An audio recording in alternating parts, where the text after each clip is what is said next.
Chapter 7. Jon Conway. Wednesday, September 6th, 11:57 p.m. Jon woke to find himself in a jail cell, one of 4 in the tiny Hamilton Island police station. This was the first time he had woken in a jail cell sober, though the pain in his head felt like a hangover. Then he remembered the dart he'd been shot with by the rent-a-cops. The other cells were empty. He wasn't awake long when the red door leading into the jail opened and a young police officer with jug ears and a big, toothy grin entered. Jon was pissed that he'd been detained, but was glad that Paladin had at least brought him to the police station instead of to Paladin Security Headquarters, a pristine, high-tech palace that hid the heavy-handed, thug-like behavior of many of the Paladin guards. The cop with Henry on his badge said, "Chief Brady says you're free to go." Officer Henry slid a key into the cell and opened the squeaky cell door. He lowered his head as Jon walked by. "Sorry about all the trouble." "No problem." Jon turned his head toward the cop. "Not your fault. Besides, I needed a nap, and nothing says comfort like the Hamilton Island police station, though I was disappointed not to find a mint on my pillow." Officer Henry laughed, though it was a delayed laugh, as if he wasn't sure Jon was joking or not.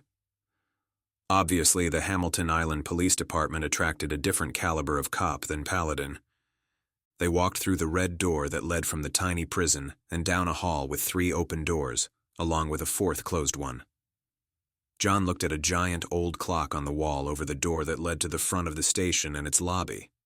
Before they reached the exit, the only closed door in the hall opened, and the familiar face of Jon's old friend Kevin Brady came into view.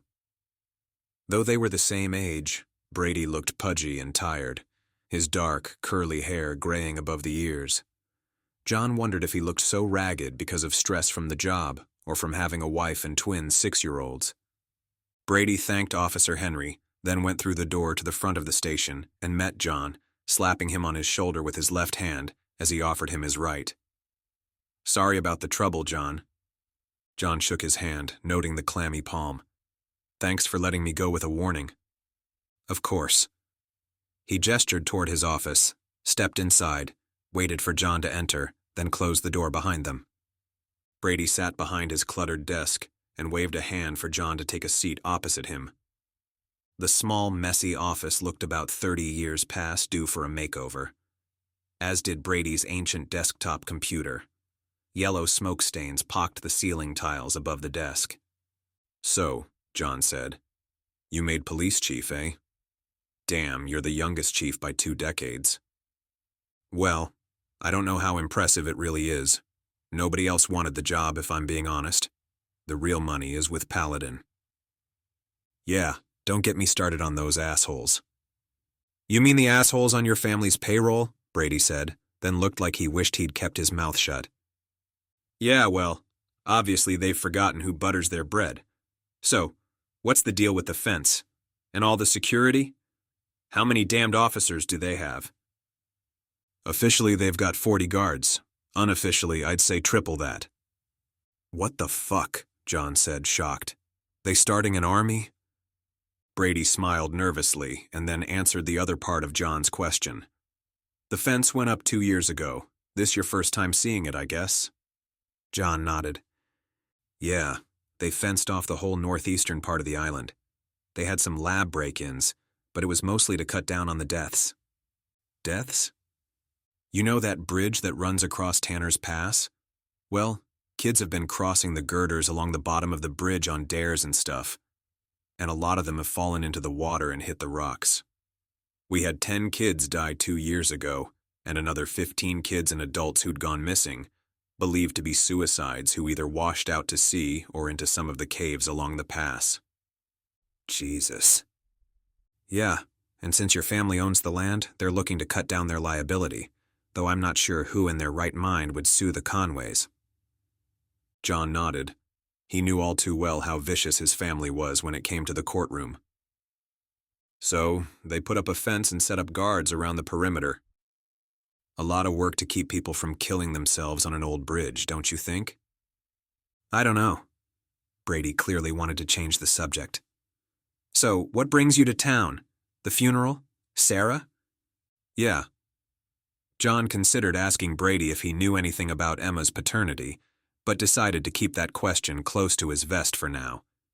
Though Brady had been a close friend, that was many years ago. "I'm sorry," Brady said. "I know how close you two were." Jon sighed. "Yeah, it's a tragedy. You know what happened? Why the teacher snapped?" "No, not a thing. Hell, 5 minutes into the shooting, the feds swooped in and took over the investigation." "The feds?" "Yeah, and get this. They're coordinating efforts with Paladin." "Is that even legal?" Jon asked. "Well, the township made Paladin the same as us, really, though given the size of Paladin, I'd say we're nothing more than figureheads at this point." "Shit. They're keeping you in the dark, even though you're the chief?" "Pretty much. They took all the evidence we collected and acted like they were doing us a favor. To be honest, they probably are. We don't really have a staff to handle something like this. And the way people are pissed off, let Paladin and the feds deal with this shit." "You sound burned out," Jon said. "You don't even know, brother. Used to be that being the chief meant something, you know? But now, I'm just the hired help. But I figure if I keep my head down, just handle the shit I've got to handle, I can provide for my family, you know?" They talked a bit more, catching up as much as Brady's reticence would allow. It was around 1 in the morning when Brady walked Jon to his car. He looked around, making sure Officer Henry wasn't within sight, then reached into his jacket and handed Jon his stash of weed. Jon's face flushed. Even though Brady had been a friend a long time ago, he was still a chief, and to see his stash in the hands of the law sent a chill through Jon, fearful Brady was about to come down on him. "I think someone accidentally left this in your car." "Yeah, I'll see if I can return it to its rightful owner. Probably an old guy with really bad glaucoma." "Yeah, glaucoma." Brady grinned. The smile faded as Brady looked around again, however, and then met Jon's eyes. "You need to leave the island, Jon." Jon stepped back, confused. "Huh?" "You need to get out of here. Something bad is going to happen." "What do you mean?" Jon said, noticing the fear in Brady's eyes. "I can't say anything more. Not here. They're probably watching." "You sure you didn't smoke any of this?" Jon patted his pants pocket where he'd put the weed. Brady didn't laugh. "I'm serious, Jon. Get out while you still can." With that, Brady turned and headed back inside the station. "Hey!" Jon tried to get his attention so he could ask a few follow-up questions, but Brady kept walking. Jon got into his car, shut the door, and glanced in the rear view and side mirrors, looking to see if anyone was watching. There was only darkness.